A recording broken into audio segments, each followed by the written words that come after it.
بخش دیں یا مرد جن کے ہاتھ میں عقد نکاح ہے اپنا حق چھوڑ دیں اور پورا مہر دے دیں تو ان کو اختیار ہے. اور اگر تم مرد لوگ ہی اپنا حق چھوڑ دو تو یہ پرہیزگاری کی بات ہے.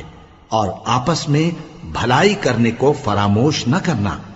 کچھ شک نہیں کہ اللہ تمہارے سب کاموں کو دیکھ رہا ہے. مسلمانوں، سب نمازیں خصوصاً بیچ کی نماز یعنی نماز عصر پورے اہتمام کے ساتھ ادا کرتے رہو اور اللہ کے آگے ادب سے کھڑے رہا کرو. پھر اگر تم خوف کی حالت میں ہو تو پیادے یا سوار جس حال میں ہو نماز پڑھ لو. پھر جب امن و اطمینان ہو جائے تو جس طریق سے اللہ نے تم کو سکھایا ہے جو تم پہلے نہیں جانتے تھے اللہ کو یاد کرو.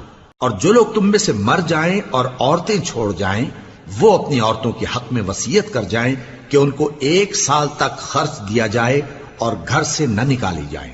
ہاں اگر وہ خود گھر سے چلی